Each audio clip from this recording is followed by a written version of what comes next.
Bom dia, senhoras e senhores. Vocês não estão no local errado. Teve aqui um pequeno reajuste aqui na parte aqui da nossa estruturação aqui de componentes, porque ontem foi um dia atípico. Teve uma galerinha aí que confundiu, não sabia se era quinta, se era sexta-feira.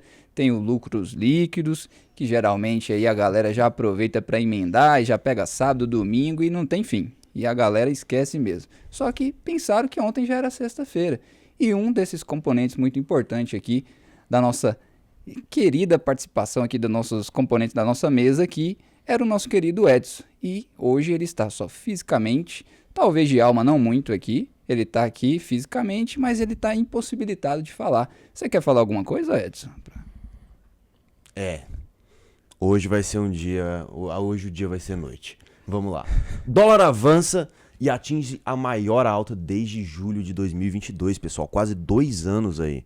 Então, mesmo com a taxa da Selic sendo mantida ontem, o dólar não respeitou e assim continuou subindo. Então temos muitas notícias hoje nesse seu Soco Matinal, que é esse programa aqui compiladinho, onde tem tudo para você conversar com seus amigos sobre macroeconomia, geopolítica e mercado financeiro e parecer ainda mais inteligente. Hoje, eu, com a voz extremamente grave de ressaca, beneficio vocês com muitas notícias aqui, junto com meu amigo Douglas Ribeiro, especialista em investimentos. Vamos lá, bom dia. Hoje a gente trouxe umas informações bem interessantes. A gente também vai falar ali também do Palmeiras também, que aqui também, além de ser tradição, a gente também pega a parte do esporte também. E vai ser bem legal porque a gente vai falar sobre essas notícias e puxar também parte ali da Sabesp, questão de valuation. Enfim, vamos falar sobre o programa e vamos adiante aí. E ele me furtou a abertura do programa, nosso pináculo, o bastião aqui da seguridade e estabilidade do mercado financeiro ocidental, Manuel Neto. Perfeito, vamos aqui ser direto e curto para sua alegria também, Nossa, né, querido? Um herói. E também a voz do mercado, essa voz oculta aqui, né, que sempre atrás de uma criança existe uma figura oculta. Bom dia a todos, um bom dia pro Edson aí, tô muito feliz de ver ele aqui. Achei que ele não ia comparecer hoje, mas guerreiro, viu? Guerreiro, poucas horas de sono. Então, depois da fala da Dilma, iniciamos nosso programa aqui com ele, Douglas Ribeiro. Diga os índices aí em velocidade 2.0, porque os índices estão aqui na descrição para você ir lendo enquanto ele vai falando. Vamos lá, vamos começar pelos Estados Unidos. Os 3 índices principais caíram. Então, o que mais caiu aqui foi o Nasdaq Futuro de 0,28%. O Dow Jones ontem tinha subido, mas voltou a cair de novo. É uma tendência de queda já tem um certo tempo. Na parte da Ásia-Pacífico, a gente teve uma queda maior em Hong Kong, caindo 1,67%. E na bolsa também da China, caindo 0,24%. O que tá verde mesmo subindo, a galera tá curtindo bastante, é a ASX 200, que é da Austrália, subindo 0,34%. Partindo da Europa, todos os índices estão caindo, mas o que tá mais caindo ali é o da Itália, de 0,94%, e também o do Reino Unido, que é o FTSE 100, caindo ali 0,68%. Na parte das commodities, a gente teve os indicadores importantes nossos lá, que é o de referência. O petróleo Brent está caindo 0,11%, chegando a 85,62 dólares. E o WTI 0,09%, chegando a 81,22 dólares. O WTI está caindo menor um pouquinho, está mais em tendência aqui de reajuste também em relação ao Brent. Mas o Brent é o principal porque ele é de referência. Na parte do minério de ferro, ele voltou a cair também 1,70%, chegando a 111,76 dólares. E o nosso querido Bitcoin também está com a tendência de queda, caindo 1,3%, chegando a 64,109 mil dólares. Já começando com as notícias internacionais, nós temos aí essa alta do dólar. Então, surpreendeu um pouco, né? Esperávamos que com a manutenção da taxa Selic, a gente tivesse aí uma redução do dólar que já estava num patamar muito alto, mas mesmo assim o dólar continuou subindo, né, Manuel? Perfeito, a galera aí que tá afim, tá chegando no período de férias, tava querendo ir pra Disney, pessoal, agora vamos aproveitar para comprar dólar aí em tendência de baixa, com a cupom, mas não deu. Vai ser Beto Foi Carreiro. só aquela pegadinha, o dólar chegou a bater aí 5,38, só que acabou fechando aí no final do dia de ontem em 5,46.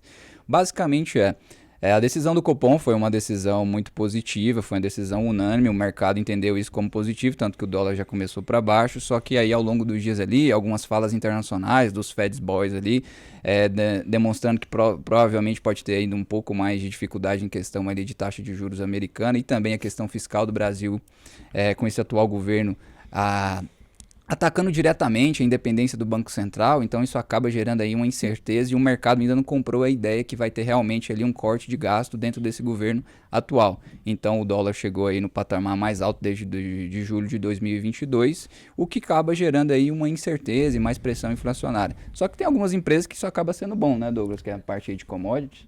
Com certeza. A gente tem que analisar isso de duas formas, né? Se for no mercado interno, para consumo, o dólar mais alto é complicado, porque isso, basicamente, basicamente todos os nossos componentes vêm do dólar, né? Tem questão de precificação. Então, a gente, por exemplo, pãozinho que a gente compra ali na padaria, com certeza ele vai ser impactado pelo dólar, o leite também que a gente toma, enfim, várias outras componentes ali de alimentação também se impactam e também vai subir, provavelmente pode subir também o IPCA.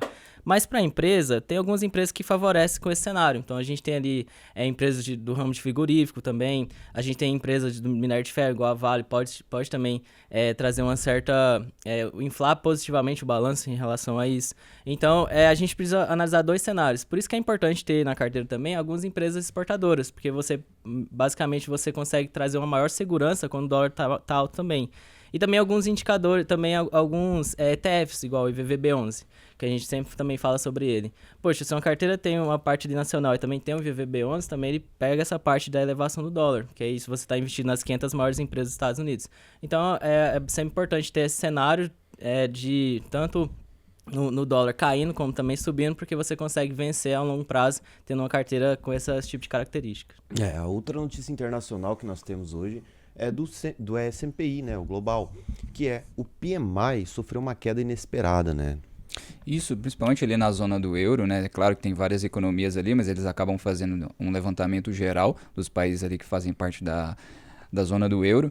E acaba que teve uma pequena redução ali de maio para junho, então acabou frustrando as expectativas que o mercado tinha ali, então acabou registrando 50,8 em vez de ser 52,5 que o mercado estava esperando. O que isso significa? Toda vez que esse índice, que é o índice de compra dos gerentes ali da parte de indústria, quando esse índice é acima de 50, a economia ali está em movimento de expansão. Ainda está no movimento de expansão, só que já começou a reduzir, então já começou a arrefecimento. A Europa já vinha de um problema já desde antes da pandemia, e com a pandemia isso acabou só intensificando já esse problema ali de crescimento na parte da Europa, na zona do euro ali. Então, por um tempo, desde ali do finalzinho de 2023, já estava vindo com expansão do PMI, só que agora já está começando a dar movimento de retração. Isso já justifica também a parte ali do Banco Central Europeu, que já começou seu primeiro corte, então isso já é uma justificativa ali que o Banco Central pode utilizar para realizar mais cortes, porque está tendo aí um enfraquecimento na economia da Europa. Então isso aí já é mais um sinal que agora bad news é bad news. Então isso é muito ruim para a parte econômica, isso aí gera uma pressão toda toda a parte da cadeia ali de produção. No mercado nacional, nós temos ela novamente aqui, a Sabesp, né? Sabesp lança oferta de ações para privatização hoje.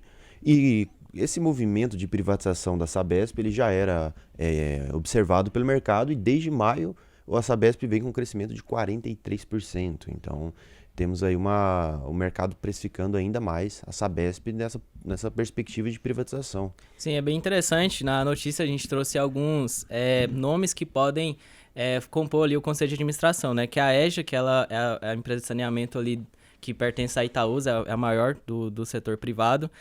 Tem um empresário, Nelson Tanuro, que ele também faz parte de várias empresas, mas a principal dele é a Prio, que está no Conselho de Administração, e a Equatorial.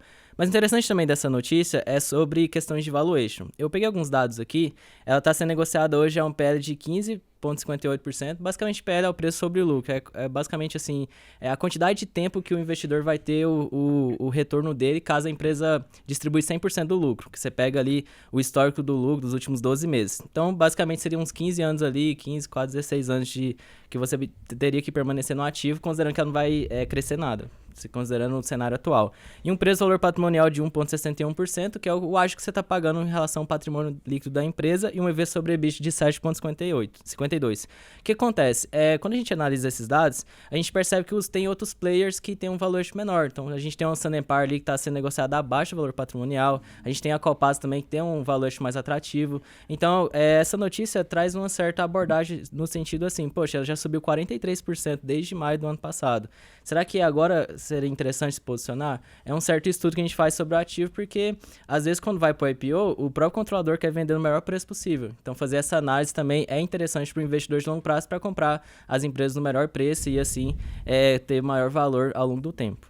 Mas tem outro ponto também, né, Douglas, que a gente tem que salientar, que agora a Sabesp vai vindo também com o marco de saneamento ali, então a empresa vai conseguir também ter uma parte de investimento maior, tanto que tem aí no seu CAPEX programado aí 55 bi de investimento e acaba que também a companhia pode abordar ali outras regiões de clientes, então ela não pode ficar mais só limitada a São Paulo, então ela pode conseguir também concessões ali em outros locais, então fielmente ali atacando mesmo o objetivo do marco de saneamento, que até 2003 aí ter 99% das pessoas com acesso à água e 90% esgoto, então isso é algo muito importante.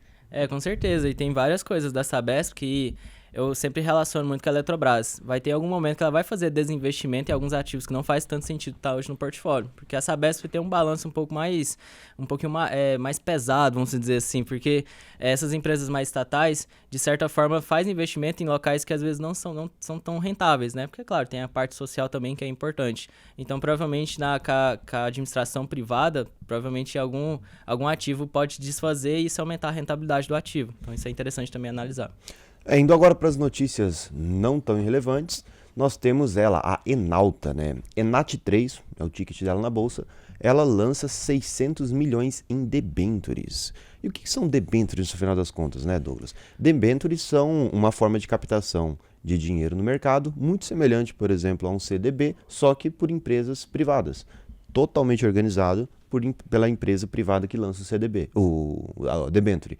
E a debenture é bem importante lembrar, geralmente ela paga um pouco mais, simplesmente pelo fato de que ela não tem a proteção da garantia do FGC. Ou seja, se a empresa não conseguir pagar esse debenture, você sofre a perda e não tem nenhum tipo de garantia diferente de um CDB, onde você tem até os 250 mil reais garantidos por instituição financeira. Não, é bem interessante. E quando a gente vê assim, vai analisar uma debenture, a gente percebe muito o custo de oportunidade, né?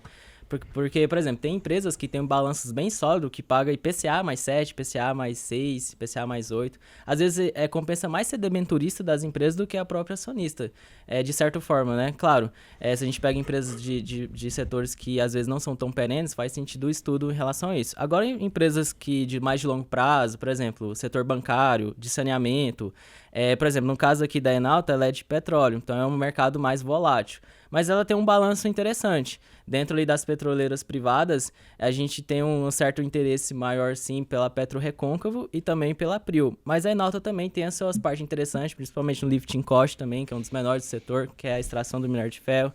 Ela perde para a Prio e perde para a Petrobras, mas não tem como considerar muito, porque a Prio, o modelo de negócio da Prio é comprar postos de petróleo que às vezes tem uma certa instabilidade no momento, melhorar eles e melhorar o lift cost. Então é $7,5, que é o lift cost deles. E da Enauta, o último estudo que eu vi estava em torno de 16. Mas se for pegar pelo Petrol Brent, que está sendo negociado a $82, já dá para precificar que a empresa tem uma certa previsibilidade de resultados e assim ter um balanço mais sólido. Douglas, explica para o pessoal de casa aí o que é o lift cost. O lifting cost, ele é basicamente o custo da extração do petróleo. Mas é uma extração, assim, que é o mais, vamos dizer assim, ele não pega outros custos adicionais, que é frete, é basicamente você ir lá extrair mesmo, puro. Então, por exemplo, o pré-sal mesmo, a Petrobras, ela tem uma parte interessante porque o pré-sal está em águas profundas. Então, no início foi bem mais caro você fazer essa extração, mas hoje é algo em torno de $6 para você ir lá e tirar o petróleo do pré-sal, porque ele jorra petróleo. É um petróleo bem puro, então fica mais barato. Então, basicamente, é você mensurar qual que é o custo que cada petroleira tem para extrair o seu ativo principal. Porque essa parte de commodity, você não tem muita diferença, né? Qual que é a diferença de um petróleo daqui, da empresa X, A, da empresa B, por exemplo? Nenhum. Mas a parte mais de competitividade vem da maior redução do custo. Então, ela ganha uma rentabilidade ali interessante na parte do lifting cost. E a outra notícia não tão irrelevante que a gente tem hoje é da Ambev, né? O mercado se divide um pouco sobre a opinião de compra ou não da empresa, né? E o que você pode falar sobre isso hoje, Manuel? A Ambev é uma empresa aí que principalmente o Douglas gosta muito de avaliar aqui na parte do fluxo de caixa dela, né? Que ela é exemplar, ela tem ali um fluxo de caixa muito redondo, ela tem um market share muito grande, então hoje ela é uma das maiores empresas aí na parte de produção de bebidas. Então é uma companhia que tem aí indicadores muito robustos, só que tem uma parte da Ambev que ela acaba ficando de lado, né? Ela não é uma empresa que você vai fazer compras nela visando a parte de crescimento ou ganhar ali com a parte de rentabilidade do ativo em si, mas é mais ali nos fundamentos e na parte também dos indicadores financeiros. Tem alguma coisa que... Não, é interessante, porque a Ambev ela sempre foi uma empresa que o mercado sempre trouxe uma expectativa muito grande de crescimento, né? Porque é uma empresa que tem suas vantagens competitivas, ela tinha quase... Acredito que hoje ainda tem um market share bem relevante, quase 60%, 70% do mercado de cerveja do Brasil. E é uma empresa que depende muito das economias da Argentina e do Brasil, né? No nosso país. E historicamente vem retraindo um pouquinho, né? Principalmente na Argentina, quando ela fez aquisições estratégicas na época, o PIB da Argentina vem caindo bastante. Então é uma empresa que teve que fazer uma certa reestruturação até de estratégia de negócio e, claro, isso também impactou as ações, né? Mas chega um momento que as ações caem tanto que aí começa a fazer uma parte mais interessante do ativo, né? Começa a fazer mais sentido analisar a Ambev. Então, a Ambev hoje é uma empresa que ela paga um dividendo algo em torno de 6% a 7%, considerando os preços de hoje, porque quase 80% do lucro dela é destinado aos acionistas. Então, é um ativo interessante. Ela conseguiu se recuperar das entradas da Heineken, por exemplo, no Brasil. Então, é uma empresa que, de certo modo, é de valor e tem uma parte de governança interessante também. Ô Edson, você não quer fazer nenhum comentário pra gente sobre a Ambev, não? Você que tem trazido tanto lucro pra ela. Com certeza, ontem eu aumentei um pouco do ativo da empresa. Será que abre em alta hoje, então? Se cada um fizesse a sua parte, a empresa ficaria maior. Eu sigo fazendo a minha. Isso de gravar o programa de manhã, eu sei que a gente fica animado, a gente vai lá e fala, não, a gente vai fazer, a gente vai gravar, pode contar com a gente. Depois a gente se arrepende. É isso. Mas você, torcedor do Palmeiras, você aí, torcedor do Palmeiras, que sempre torceu pro time, que sempre estava ali junto com o porco, pensando, vamos, meu Palmeiras, agora você pode torcer de formas diferentes, com o seu dinheiro. Por quê? O Palmeiras lançou um CDB mesmo. O Palmeiras lançou um CDB para 2025 com 110% do CDI. Ou seja, da mesma forma que instituições financeiras e outras empresas lançam CDBs, Palmeiras, que também é uma empresa no final das contas, né, lançou o seu aí para captação de dinheiro no mercado. Quem que você acha que eles vão trazer aí pro time? Pra que eles estão pegando esse dinheiro? Será que vão querer repatriar o menino Ney? Talvez. O Santos poderia fazer isso, hein? O Santos poderia fazer isso aí. Acho que o Santos não tem essa capilaridade como o Palmeiras, né? Tá na Série B, tá no momento de reconstrução, então não seria um título ali perigoso. Acho que o FGC nem ia querer. Nem ia querer. De ter ali esse título sobre a sua cobertura. Muito perigoso. Não, mas é bem interessante esse movimento, né? Depois das SAFs mesmo, começou a ter esse movimento mais comercial, empresarial dentro dos clubes.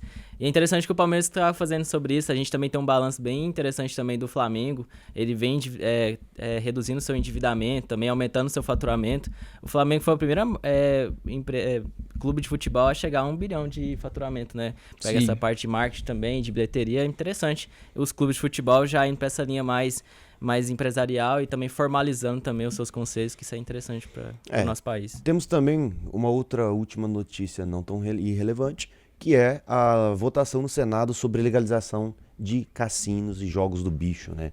Legalizar o quê? Todo mundo já tem isso, sabe? E aí, Senado? Senado, comenta aqui pra gente, que história é essa? Você vai em uma lotérica, você tem um senhor de idade, um idoso com o jogo do bicho ali, falando pra você apostar no macaco o tempo todo, cara. Então, sonhou com algum bicho. Sonhou com um bicho, você vai lá, jogo aposta. Do tigrinho, tá tudo tigrinho aí. Voando aí no meu Instagram, eu recebo todo dia uma mensagem de uns grupos de tigrinho lá. Então, tá atrasado o Senado aí não, cara. É porque o Senado quer também aí ganhar uma parte do bolo, né? Ele não tá ganhando, então aí uma decisão que vem depois de 80 anos aí, né? Porque demorou mais de 80 anos para vir aí a tá deixando isso aí de forma legalizada. E querendo ou não, é uma notícia aí que vai trazer para esse ambiente mais salubridade também, né? Você vai conseguir comprar com mais facilidade, vai ter mais investimento, vai ter até mais emprego. O governo vai conseguir pegar o pedacinho dele também, né? É importante. É justo. O governo é sempre seu sócio, não tem como. É justo. E é justo. Como é que a gente vai pagar tanto salário, né? Exatamente. Caldas Novas a gente vai ser transformado em Las Vegas. Vai ser a Las Vegas brasileira aqui. E então, Pra finalizar o programa, né? Porque a gente sempre tenta finalizar em 19 minutos, mas a gente tem o Douglas Palestrinha, como vocês sabem, né? Não vou negar. E hoje o recado final é meu, então eu vou falar pra essa câmera aqui. Pessoal, busquem sempre entender que dia da semana vocês estão vivendo, porque isso é importante pra fim de você conseguir, no outro dia, apresentar o programa sem dormir 1 hora e estar vomitando de ressaca. Então... observe principalmente o dia da semana. E você, torcedor do Palmeiras, se você realmente acredita no time, se você já tá apostando em bet, em alguma coisa dessa galera que arranca dinheiro de entretenimento, já joga num CDB, já é uma aposta, só que é uma aposta um pouquinho melhor. Acabou o programa.